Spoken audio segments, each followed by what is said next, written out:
Okay, I just got a burst of inspiration and I want to let it out. First off, what kind of started it, I was like, oh, I really want to draw a tattoo myself as my little break from cleaning up. And I did this, which is kind of messy because like I would draw the shape of like where I wanted the flower, like a circle, and then I had to draw the flower over it. So like, as far as tattooing, like it would be a decent stencil, but I think it's so cute. I keep seeing all these tattoos of this like very, God, I don't even know what this style is considered. Filigree reminds me of this freaking, it's henna. Henna. Oh, in the South Asian culture is called Mindi. And I think that this is like a kind of a more modern, let's be real, dilution of it, dilution. But I guess, I don't know how to describe it. But just like what it's come to evolve to in the style of like these like filigree tattoos and stuff. So it's definitely a blend of cultures, but that's what it was reminding me of. Okay. But anyways, I was like, even though I should go keep cleaning up with that. I was like, I haven't been wanting to draw. And if I have, I've been like, oh, why can't I? Like, my room's too dirty. So now that I'm like already sitting down, I'll just keep trying.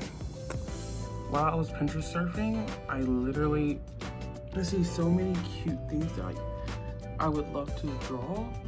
So I cut myself off, but I want to draw these things. And if you are on Art Talk, the like trending like aceo trading card things are going around. And when I was younger, my sister and I used to love to make our own trading cards, like kind of like Pokemon-esque. We never played Pokemon, so it was very much, we were doing it because we wanted to draw, but like our mechanics of our game was not there. And these obviously won't have powers or anything, but I think it's so fun to draw on like little cheats.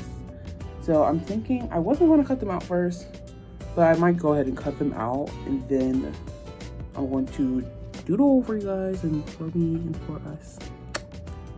Okay, so the whole concept is that like they're on pieces of paper that are 2.5 by 3.5 inches, and I am now going to sketch. Putting on my bird hat that I made, library thing. This voiceover might be a little bit awkward because I did talk in real time at some parts, but I wanted to describe that I was drawing a flower and snail reference photo that looked pretty much similar to this. And then I went in the background and added the little details that I was enjoying. Okay, my phone went dead, but the only thing I did was start coloring the background. And I am just going for a pale yellow. I kind of never do full pieces with like backgrounds and stuff, so I'm not sure how this is going to turn out. But I knew that I wanted the flower to like still be pink like it is in the reference, and I thought that would be cute with yellow, but I want the snail to be green, so I feel like this would be a cute palette. It's kind of hard for me to talk and color at the same time, but I wanted to do this in at least this first one in real time for the coloring because I never do this color. And so I thought it would be nice to talk about my process. I kind of was like debating which face is I was kind of debating whether or not I wanted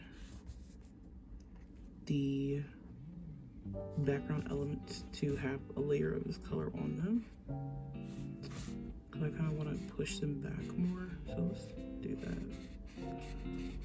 And what I mean by that is like everything in the background, everything that I intend to be more in the background, like everything that's not the flower and not the snail, will have a layer of this color, which will separate them visually because they'll have different tones and stuff. So I'm gonna color over all this. I'm leaving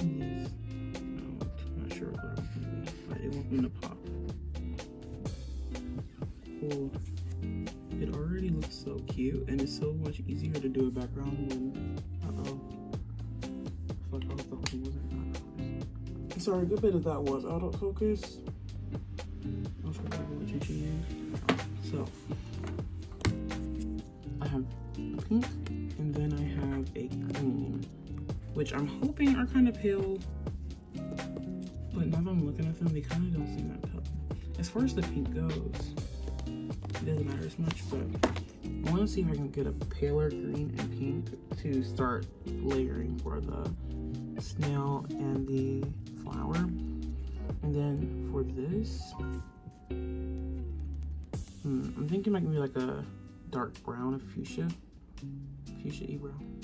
Okay, so I found a more pale pink and a green, but it kind of looks more bluish, so I'm going to use this green and this yellow to color the snail initially, and hopefully that lands in a more of a green place. And then I have a kind of brownish color for this. I don't want the leaves to be brown, I just want the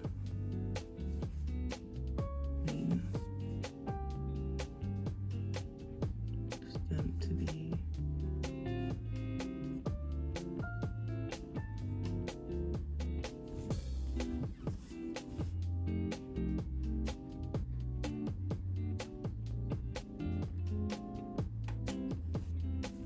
this color. Cute. Now I'm going to go in on the snow.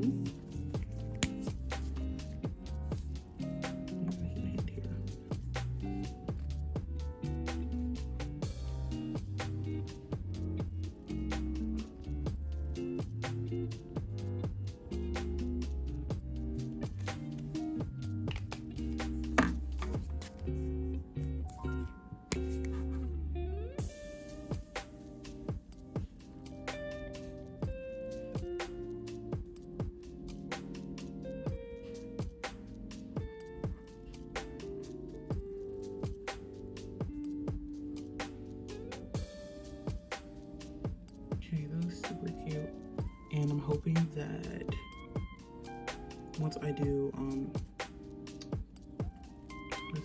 the petals, that it looks a little bit more green. I'm thinking about the color of the leaves, and I'm just like, what do I want to do? It is pretty saturated, but it looks pretty cute.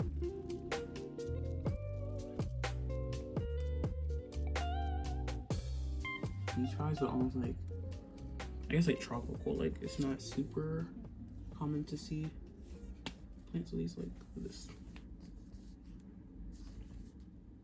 Okay, so I'm just gonna color in everything on the flower, and hopefully I don't lose too many details. And so I'm going to go in at the darkest points. Oh frick, this is really dark. Voiceover me's back. I did not love the purple when I put it down. I really wanted it to be like a lilac kind of saturated shadow, and it turned out to be pretty contrasting to what was already there. So I went over with paint markers, which are typically opaque. They're like acrylic water-based markers, and this looked really good to me, but I like kept editing it a bit and going over with different pinks that I had in the markers just to finalize what I wanted. But overall, I am happy with this as my first aceo, and this is definitely the smallest piece that I've ever done and completed.